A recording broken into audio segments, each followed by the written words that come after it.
Alright, so this George KWAME FRIMPONG, as you all know, GTF. So I'll just be moving you through the Photoshop with some of the basic features. Then I think, yeah, that's what I'm going to. That's what we are going to do today because I do have some stuff that I have to study for my version tomorrow. But um, I think the one who was supposed to teach you the graphic designing messaged me to continue with you because we also had something to attend to, and I didn't want it to be like disappointment. That's why I'm doing this. Okay, so you make sure you get your Photoshop. Sorry, you open up your Photoshop. Okay, so when you open up your Photoshop for the first time, this is what you're going to see. Let me close this. Alright, so when you open it for the first time, you are going to see something like this, but you won't see any pictures here. You won't see any pictures here. You will see it blank. They will write it down there that drop an image here or click to open and choose an image, something like that. So I don't know the exact thing that is written there, but there's something like that. So first of all, I'm going to teach you the create new, what the create new is used for and what the open is used for. So with the create new, why is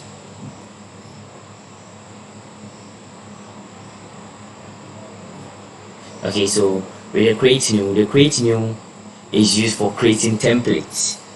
It's used for creating templates. The reason why I wanted you to download the Photoshop 2021 is that it has a lot of features in it. So with this feature, Photoshop is used for a lot of stuff. I don't know, but people normally think it's used for only designing flyers, but that's not the only thing that you can use Photoshop for. You can use it to design UIS designs for apps like any mobile apps, whether you are using the series, the Apple Series Watch or whatever. So they've provided all templates for that. So we have photo. If you want to get the template for photos, we have their sizes, everything here. We have print. When you go to print, we have a letter. We have legal. When you're writing a legal letter, we have a tabloid A4 size template. We have A6, A5, A3, B5, all kind of printing sheets. We have all here. We also have art and illustration, so that one too, I think I've not used this one before. Yeah, we also have web. Let's say you are designing a web page or a website, you can design the UI design for people to see how the front end looks like for your clients. Yeah, something like that. You also have mobile. Let's say you are designing apps. So this one is with respect to the screen of the device that you'll be working the app for. So we see you have the Apple Watches here and all that. Then we have film and video. If you are designing any templates or anything like that sort, you have a template here. So let's start with the default Photoshop. Yeah, let's start with the default Photoshop size. That's this one, 7 by 5 inches. And also there can be a situation whereby someone wants you to design something for him or her, but you have to go and measure. You have to go and measure the width and the length. Yeah, the width and the length of the flyer so that you know how you design it. So let's say someone wants let's say a poster, or I'll say a sticker or something like that sort for his or her co-store. I can just go to where the store is, check where the person wants me to design the poster to paste, measure the distances, whether maybe I can measure it in centimeters. Then after that, I will come and click here. So here is used to change to the units. So you can click here to change it. Then you can click here to change it. Then you send it to the unit, whether centimeters, millimeters, or whatever.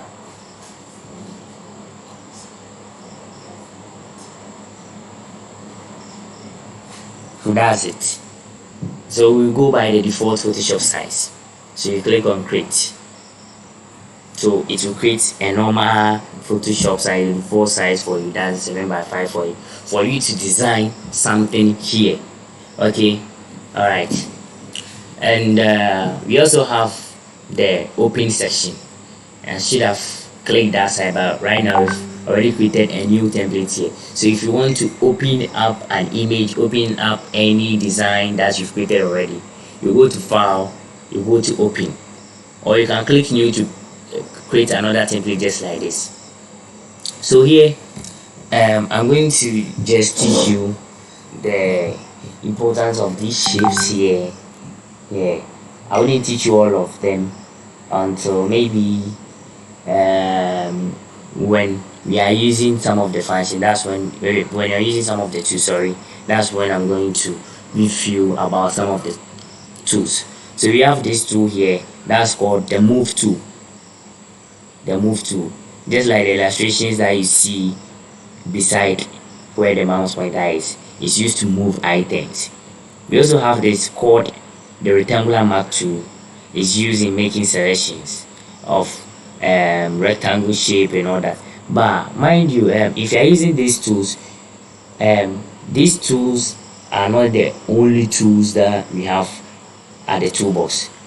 Each tool, when you right click on that tool, is going to open up a list of other tools. So here, after right clicking, you can see other tools here. Same applies to the move. When you right click, we have artboard tool. To come to the lasso tool, it makes freehand selection.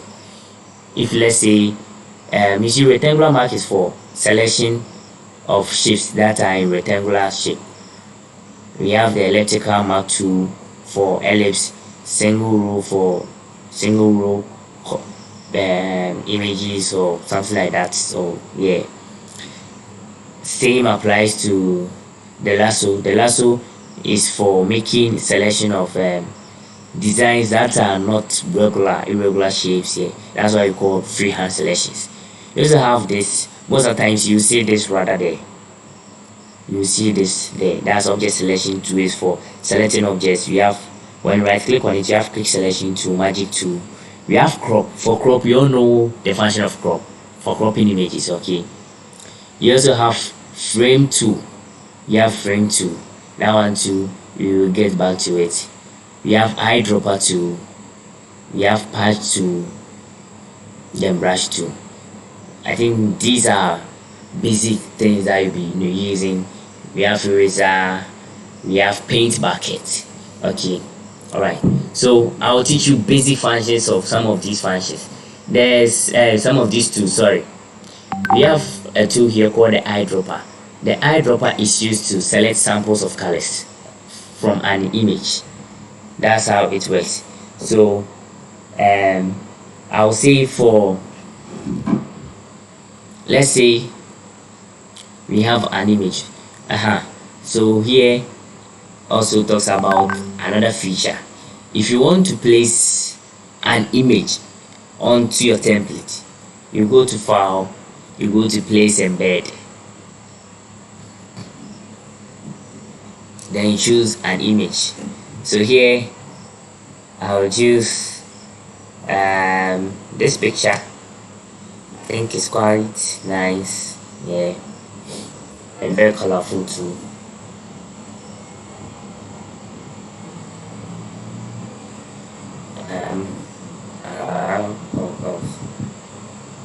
Alright, so I'll make this picture as my reference here.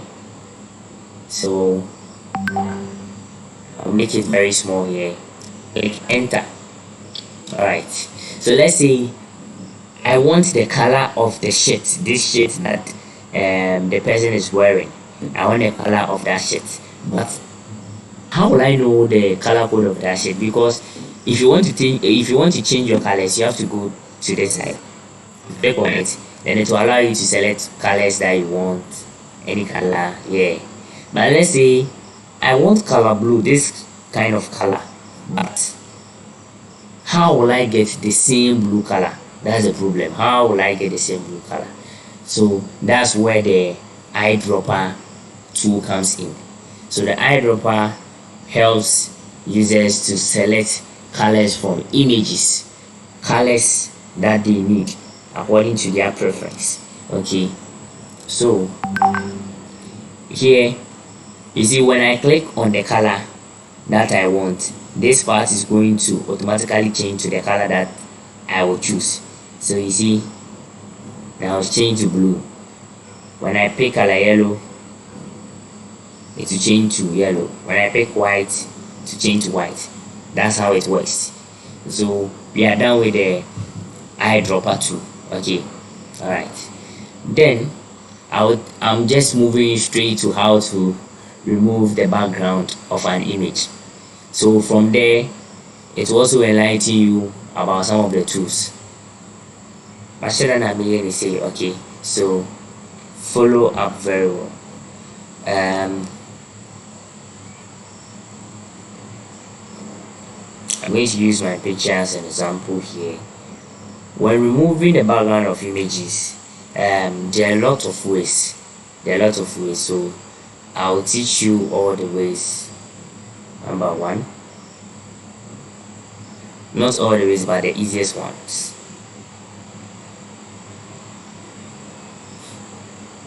Alright, so let me choose this image, one of my favorite pictures. So for this one, I'm now removing the background of the image. I took my laptop, I don't know why, but okay. So we have the image here. Okay, and for an instance where you have an image where the background is not a solid color with different colors, but having a clear picture with the subject of the picture being shown very visibly, what you have to do is to go to select. You go to subject. So if you use an AI to detect the subject of the image, then it will select the subject.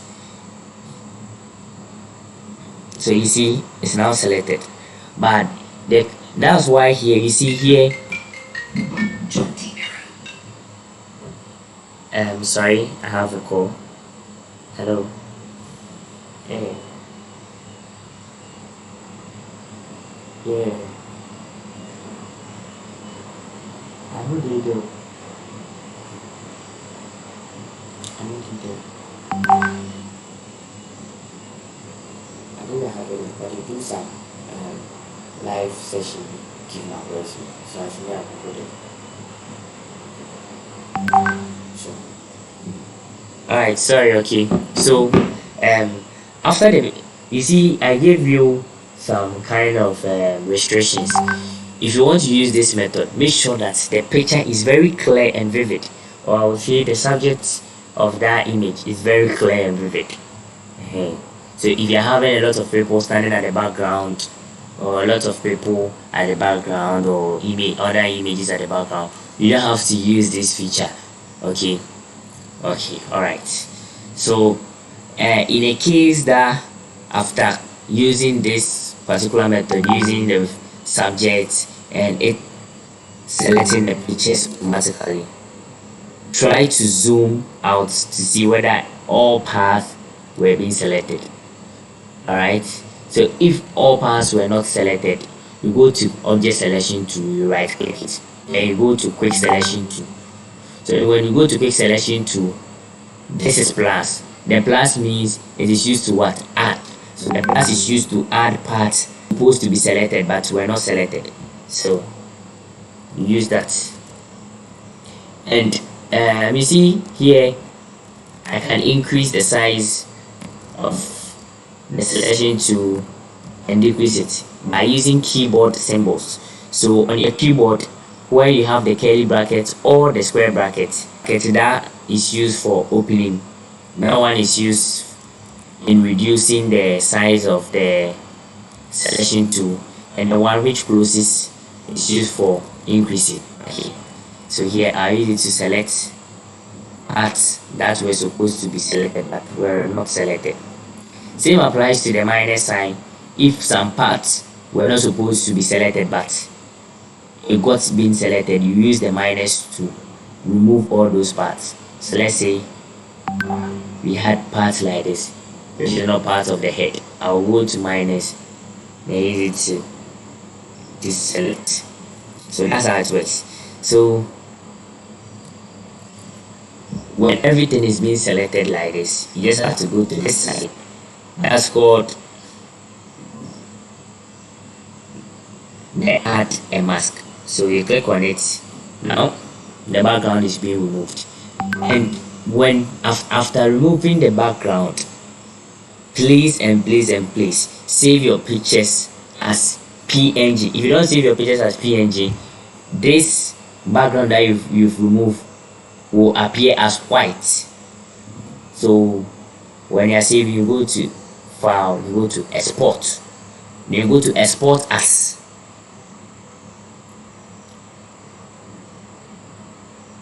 You go to export as, then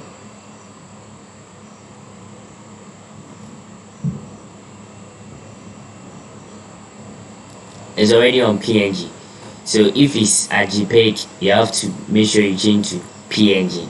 Okay, so here you see if it has shown as white though, but since it's as PNG, you can just click export then save. You see, for PNG the freezing transparency, that means when you remove background, PNG supports transparency, but when you move to JPEG, it doesn't support any transparency. So that means if there is any transparency at the background, it's going to fill that background, that transparency, with white color. That's why you have to save it as what JPEG. Alright, so we move to the move tool, right? I'm going to demonstrate the function of the move tool to you. You just have to use the move tool to drag the shape anywhere that you want. Can move anything from one workspace to another. So you see, I've brought the image here, and also let me teach you this. If you want to adjust an image, or not just an image, anything in Photoshop, be it a text or anything like that, you just have to click, you have to make sure that you select the layer of that thing. So let's say I want to adjust this image. I have to select the layer of that image here. After selecting, I click Ctrl+T, you see, to form some kind of boundaries around it. Then we'll drag it in a way that I want, just to squeeze the picture. You see, I'm done. So these are some of the common features here, the tools. So I'm going to teach you how to clone someone's design. How to clone someone's design. So basically, with the cloning of someone's design, that's going to help you to know much about Photoshop. Okay, so here I'm going to clone a design here.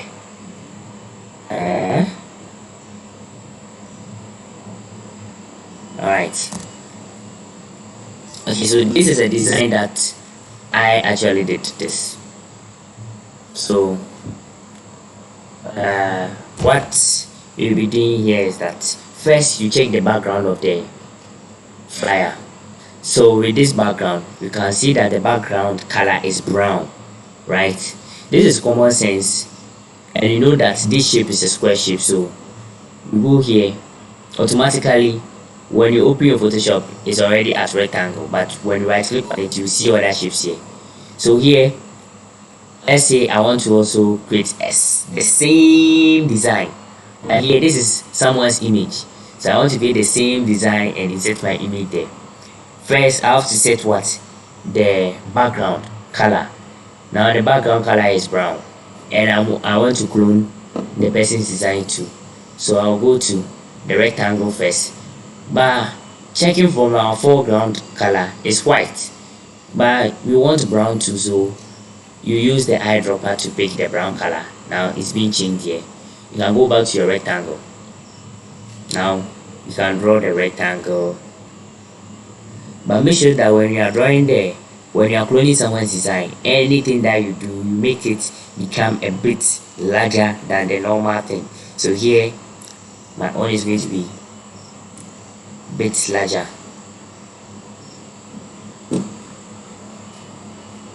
Alright, so someone will ask that why is it that you drew the thing from here but it didn't take effect here? The main design border is this, because it's taking the border of the image that we want to clone. So when you draw it outside that image box, it won't take effect. That's how it works.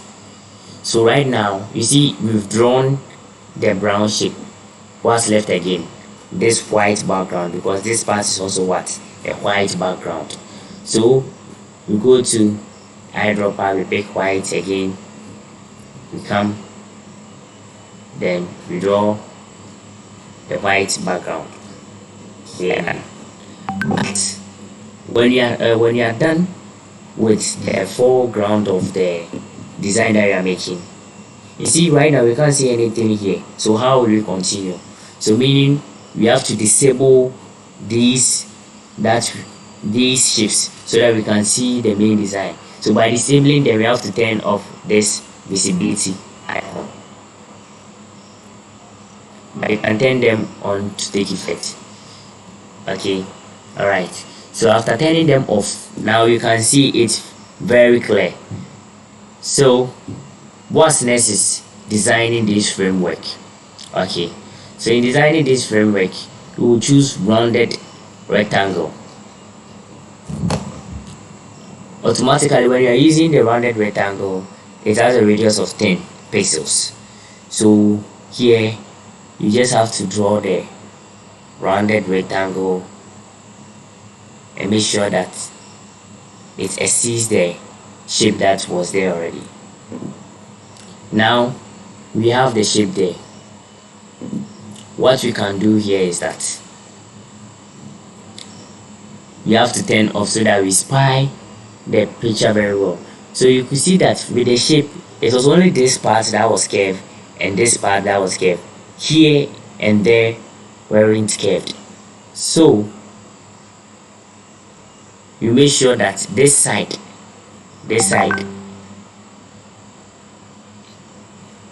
is 0.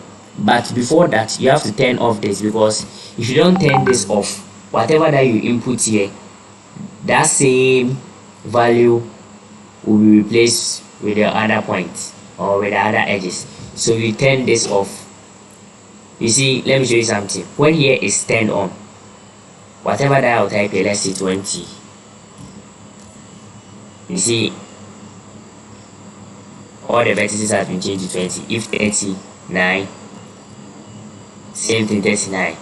So here we turn it off, we make here 0. That's cool. Then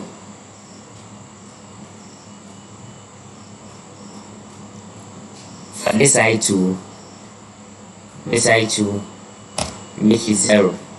Now it's left with this part. That's the part that was kept. So let's use something like 50. Okay, it's a bit okay, but not that okay. So let's say we use 70. Alright, then here too we use 70. Now we've gotten our design. You see, it's almost the same. Alright, and from the design too, you could see that the shape here did have some kind of border lines, or yeah, that's how I'll put it.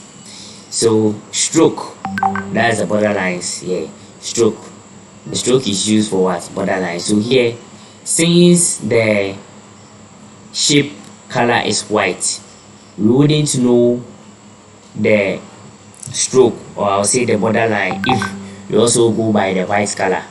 So let's choose something like, let's say blue.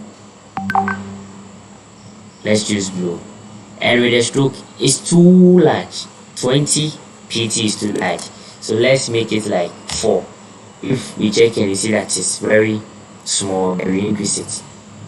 All right, and you see it has a stroke now. I'll see a border now. It's still taking the 20 as the effect, so we clean the 20, type 5 there. Now it has changed, but it's too small, so move on to, let's say 10. So whenever you do something you want to see to take effect, you click move so that take effect. Alright, now we are done with the inside one. So what you have to do is that you have to come back to the shape again. Make sure that the stroke is changed back to white, because our design we had the stroke to be white. Then let's change the inner color to a different color, just to differentiate between the shape itself and the other lines. Alright, so we are done with this shape. Let's move on to this shape. With this shape, we can see that it has a background color of what? Yellow.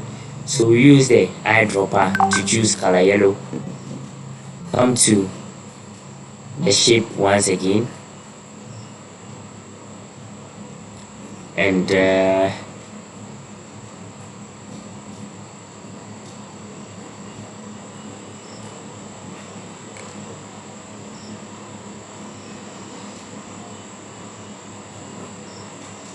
okay,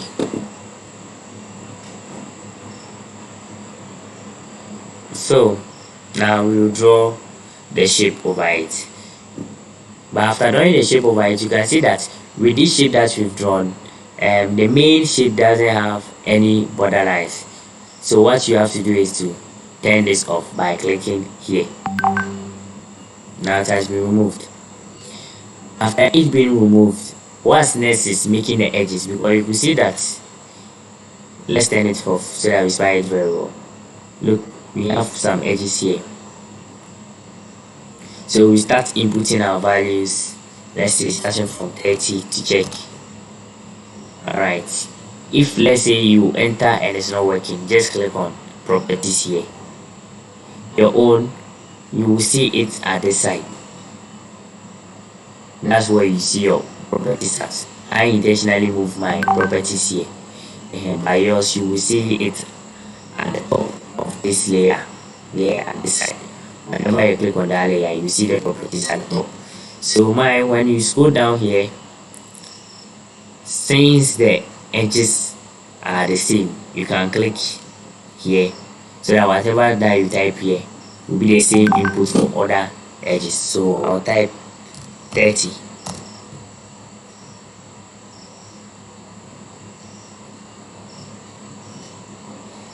Alright, 30 is too small, so the properties again, I'll type 40. Alright, now 40 is good to go. Alright, now you can see that we've done the shape though, but this is not the color of the shape. So you turn off the visibility, you double click this side, you drag it here. Now you click up where you want to pick the color. So you want to pick the color here, so you click here, and it has chosen the yellow color. You click OK. I can turn it on back. So let's turn everything on and see our progress. Now this is our progress. This is our progress. So let's turn everything off now. So what's next is inserting picture into the frame of the what? Rectangle. Okay, so I forgot to tell you this in the beginning. If you are designing a flyer and you are a beginner, what you have to do is to be naming whatever shape, whatever thing that you will draw, so that you wouldn't forget. So let's say with a rounded shape here, I will name it picture frame shape. So in that case, when I reach the point that I want to insert the picture inside, I'll know that, oh, then this is the shape that I'll insert the picture into. So right now we are at a point that we will have to insert an image into the shape. So first of all, you have to select the shape that you want to insert the image in. After selecting it, if the visibility is turned off, make sure that you turn it on. So after selecting the shape, you go to file, go to place embed, select your image. So I'm going to select an image here.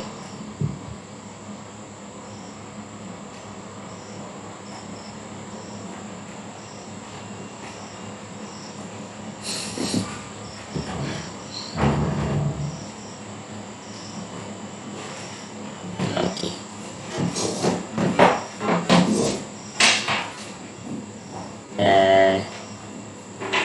Let me select an image again.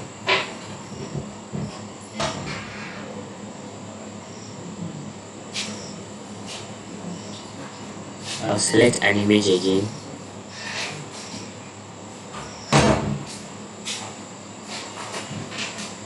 Okay, I'm still searching for an image here, so let me see.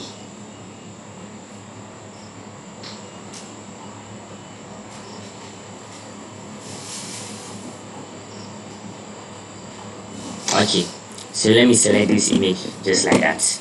Okay, alright, so after the image is being placed, you click enter. So after it's being placed, you move on to the image layer, you right click on it, then you click create clipping mask. Now you see the image is now inside the shape. Now you just have to adjust what the image. So as I told you earlier, if you want to adjust anything, you make sure that that layer or that thing is being what selected. So the image is already selected, so you just have to click Ctrl T. Now I can adjust my image, drag it, adjust it very well.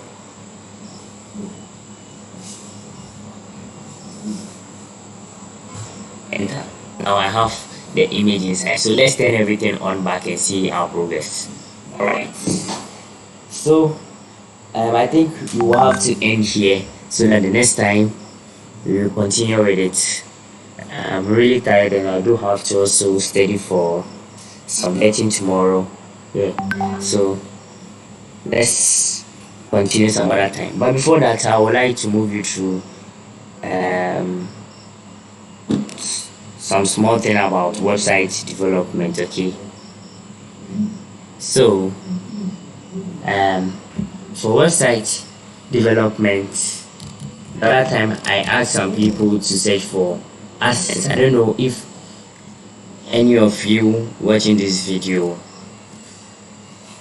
is within that group, the group for website development. This is one of my sites. You see, because I'm using my own account to say, that's why it has come as your business on Google. Yeah. Okay, I'm having network issues here, but let's hope everything works. Okay, fine. So here, if you were supposed to search for after text, you will see this here website call. Obviously, when you click on call, it will call my number. So this is the website here. I have a high SEO. That's why you can see my site at the top search. So when you get into my website, I just want to show you some small thing about the website, and that will be all. That's going to just brief you out about how website development is and how we earn money from. You see, as soon as you enter the website, you can see ads in the website. This generates income. This generates income for the owner of the website. So these ads, the more people visit your site, as these ads also keeps on displaying in your website, the more you also gain money. That's how it works. So let me open my AdSense account to you. As I told you earlier, for about 2 months I haven't had any money because I'm working on lots of stuff and I'm not getting time with my posts. but I'm just showing you some small thing in my AdSense account. So here with the AdSense account, you see balance last payment $145. That was I think a month before we resume school. Yeah, and that's close to 1,500 cities. Yeah, so you have to take this thing very serious, because I have people that have created websites for them that they are earning like 8,000 cities a month, which is, let's say, around $800. Yeah, they are even earning much money than me. So you have to